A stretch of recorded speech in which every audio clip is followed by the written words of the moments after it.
William Ackman, founder of Pershing Square Capital Management, stands as one of Wall Street's most scrutinized and audacious figures.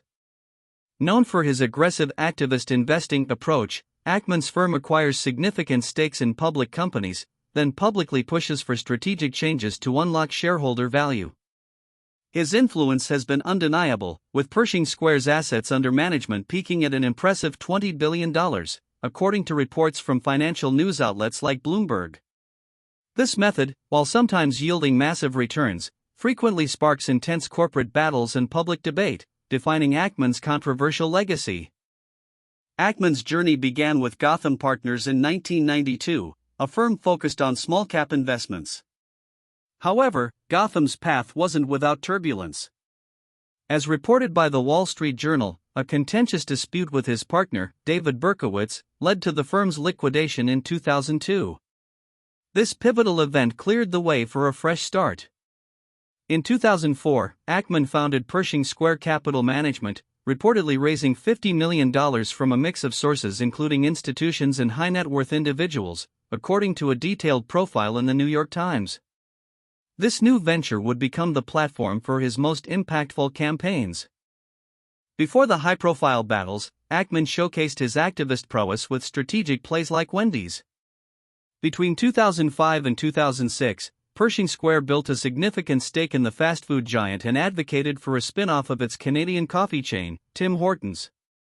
According to financial filings reviewed by Reuters, this push ultimately resulted in the successful separation of Tim Hortons through an initial public offering.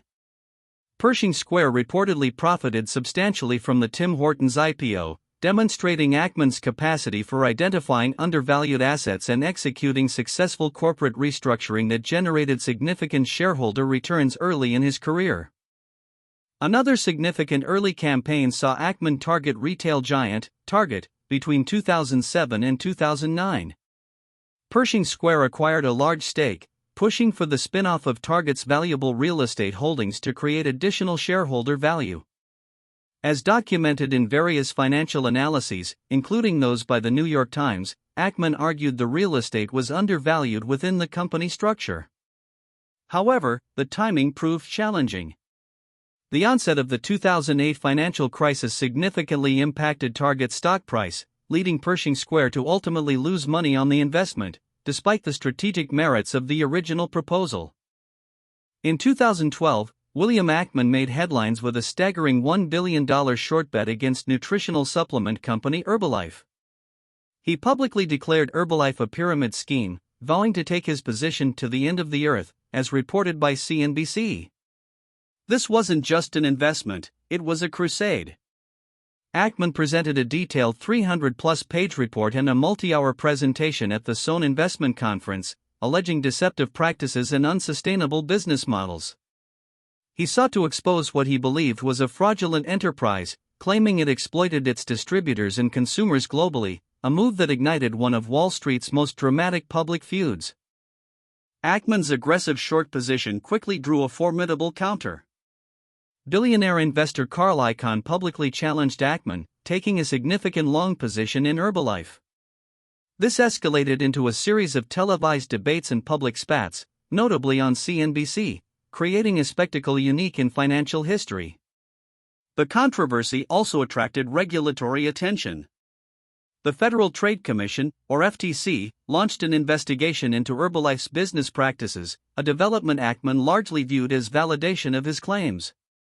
The public and regulatory scrutiny intensified the pressure on Herbalife and made the investment one of Wall Street's most closely watched sagas. The multi-year saga with Herbalife eventually saw its resolution. In 2016, the FTC concluded its investigation, finding that Herbalife did not operate as a pyramid scheme under the law, but did require it to pay a $200 million fine and restructure its U.S. operations. For Ackman, this was a critical setback.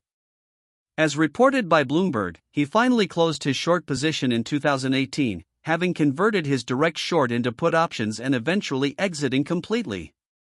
While the exact figures are debated, market analysts widely estimate that Pershing Square lost hundreds of millions of dollars on the Herbalife bet, making it one of Ackman's most significant and publicized financial losses. In 2015, Pershing Square acquired a substantial stake in Valeant Pharmaceuticals, a company known for its aggressive acquisition strategy and drug price increases. Ackman partnered with Valeant in a hostile bid to acquire Allergan, the maker of Botox. As detailed in SEC filings, the plan was to combine the two pharmaceutical giants, leveraging Valeant's model. Ackman even secured a seat on Valeant's board of directors, signaling his deep involvement and commitment to the strategy. This move placed Pershing Square at the heart of the pharmaceutical industry's most controversial business practices, raising questions about pricing and corporate governance. The Valeant investment quickly unraveled. The company faced intense scrutiny over its drug pricing practices and allegations of dubious accounting, particularly concerning its relationship with specialty pharmacies. Regulatory investigations and public outrage mounted, leading to a dramatic collapse in Valeant's stock price. Ackman, still on the board, found himself in a difficult position as the value of his firm's investment evaporated. As reported by financial outlets like the Wall Street Journal, Pershing Square eventually sold its entire stake in Valeant in 2017, incurring estimated losses exceeding $4 billion, a monumental setback that further fueled criticism of Ackman's high-conviction investment style. Despite the ultimate failure of the Valeant acquisition of Allergan, Pershing Square executed a remarkably profitable exit from its Allergan position.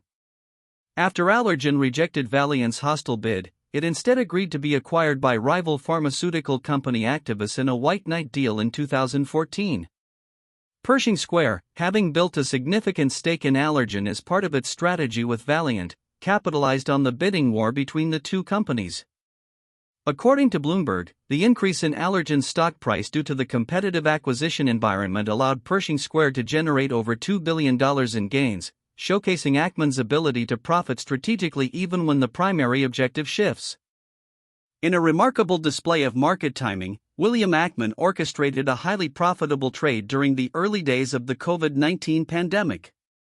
In February and March of 2020, Pershing Square purchased credit default swaps as a hedge against a potential market downturn. As the global economy braced for the pandemic's impact, these derivatives surged in value.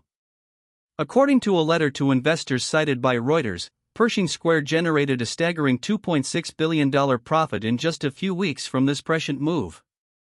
Ackman then reinvested these profits into existing portfolio companies, demonstrating a swift and decisive pivot that helped stabilize Pershing Square's performance during a turbulent period. William Ackman's career is a testament to the high-stakes world of activist investing, marked by both strategic brilliance and significant missteps. He has faced accusations of short and distort tactics, where critics claim he manipulates stock prices through public criticism, as noted by sources like the Financial Times. Ackman, however, consistently defends his public presentations as acts of transparency, essential for informing the market and holding management accountable. His investment philosophy, focusing on simple, predictable, free cash flow generative businesses, remains consistent, despite the often turbulent execution. Ackman remains a polarizing but undeniably influential figure, continually shaping corporate narratives and challenging the status quo on Wall Street.